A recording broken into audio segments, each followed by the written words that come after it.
Have you ever prayed so heavily for something and then when you received it, you didn't realize in that moment that you received it, but then you look back and you're like, oh, God definitely did do that blessing for me?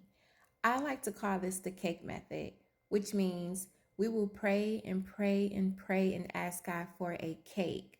But instead of giving us the cake, God will give us the eggs. And then a few months later, He might give us the milk. And then a few weeks later, He might give us the flour. And then the next year, He might give us the butter. But before you know it, you have all of the ingredients to receive your blessing. Philippians 4:19 tells us that God will supply all of our needs according to His riches and glory. It does not say that He will supply some of our needs. It says that He will supply all of our needs according to His riches and glory, which means that even though it may not even seem that our blessings are attainable, or the things that we need, the little puzzle pieces to reach our blessing, is not attainable, but that's because we are receiving the riches according to His glory, not our own.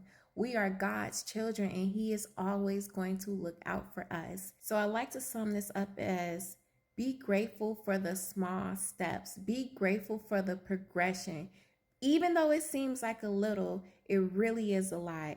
Every time God blesses us, and it may not be the big thing that we want, but it brings us a step closer, God is supplying all of those needs. Hold on to your faith and don't let the enemy trick you out of getting the rest of the ingredients that you need for your blessing.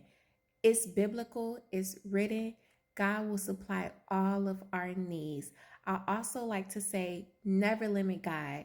Things can look a certain way, but they can turn out to be a completely different way according to your faith and according to your praise.